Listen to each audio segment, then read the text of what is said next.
Today, I want to show you how to make factories that look like this, primarily using blueprints. You may not believe me, but you can actually make factories like this using a pretty limited set of blueprints. We have a lot to cover today, and I want to try to make this video as short as possible, so let's get right into it.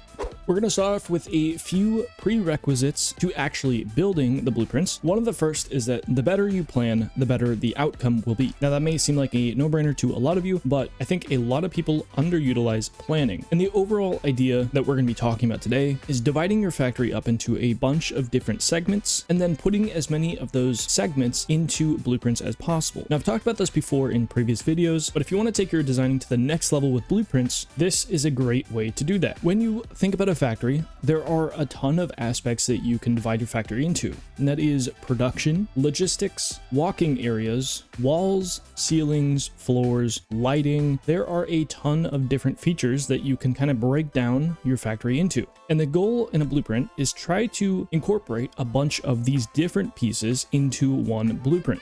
So I have loaded in a blueprint that I was showing in the beginning of the video here, and this is used in our starter factory. Now this definitely has a lot going on, and this might seem like 0 to 100 real quick, but I want to break down how I made this one and kind of how it connects to other blueprints, because that's also a big part, not just each blueprint, but how they connect together. So the first thing you might notice is that we have a really tall logistic floor. This was part of that planning that I did before I started building the blueprints. I knew for a fact that I was going to have a lot of logistics because this factory, being our starter factory, was going to make a huge variety of materials. And so it's not going to be just one set of materials at a high volume. It's going to be a lot of different materials, and they're going to have to connect in different places and go to different floors and all of that stuff. And so I gave myself a ton of logistic room, because I can do that with these earlier machines that are much smaller, like constructors, assemblers, foundries, smelters, all that stuff. They're really small and not very tall, and so we can fit a lot of verticality. So that is one area of the factory that has been incorporated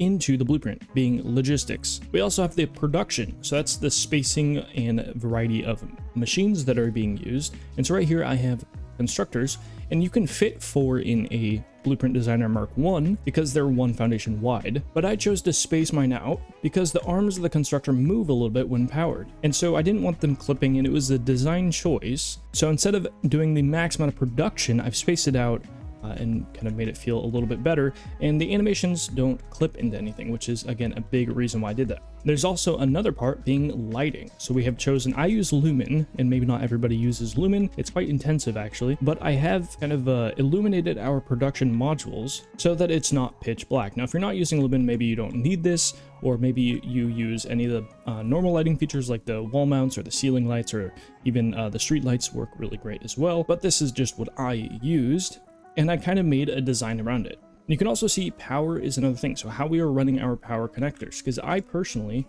don't like to have power poles ran everywhere and seeing all the wires and all that stuff. And so the way we design this is that we just have our power connectors connected to this roof, and this allows us to hide all of these wires right here. A lot of people like to try to do like a daisy chaining as well, but this is just my preferred method on this specific blueprint. And then we would just connect the power lines in between each blueprint in kind of a daisy chain area, but that way we don't see any of the power lines. That's just the aesthetic I wanted to go for. We also have the roof here, so this is the technical ceiling of each floor, which then serves as the bottom for the logistic floor down here. You can see we don't have any foundations, and again, this is part of that planning where I knew the roof of the previous blueprint would then become the floor for the logistics. So this can, in theory, just snap 40 blueprints tall if you wanted. It doesn't really matter.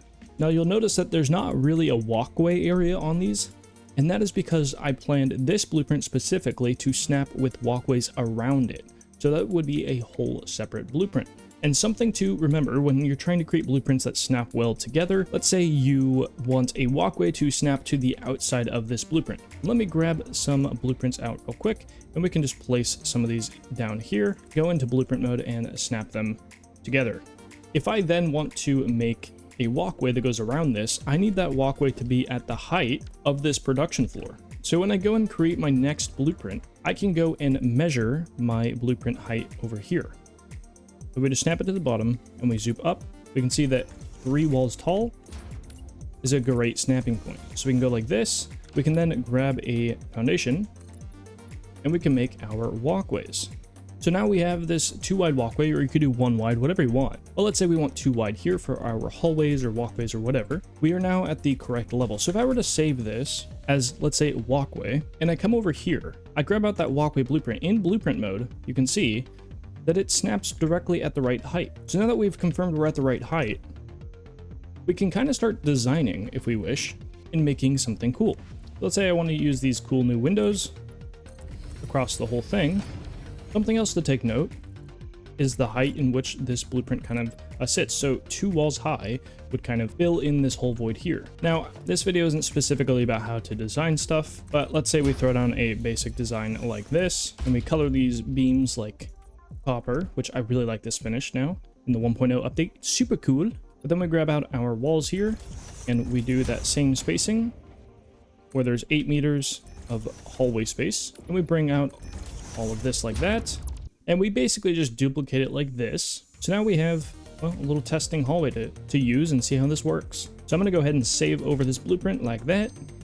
Now it's updated, and again, if we go into blueprint mode, snap it, boom. The nice thing is we can actually snap it to itself, right? So we just go like that, boom, done. And again, the more detail you put into each blueprint, the better it would look. Something I will say though, we will have to pay attention to is that if you use things like beams that kind of clip on the outside of the foundation, you will have to nudge them in. So I would want to, let's say, snap to this one right here, and then we would want to nudge it in 1 time so that way the foundations actually line up properly. So when you start clipping stuff on the outside of the blueprint designer, you do have to worry about nudging, but that is about it. But now you have a hallway kind of surrounding your production lanes, right? And you can see how this design might start spiraling, and you can create a whole factory or whole factory floor or something like that just by using blueprints in this way. If we look back on our starter factory and how we use glass on one side to display the production, and then we kind of closed off the other side, the exterior walls, and had a design on that, you can make some pretty cool hallways. I don't want to focus this video specifically on like small detailed designs, but if you guys are curious on how we do the conveyor design that I have on the constructors over here, when you grab a lift hole thingy, the floor lift hole, and then we grab a conveyor. Let's say we attach this conveyor like so to a machine or something like that over there. The main thing we're using here is our small frame pillars. Pretty simple.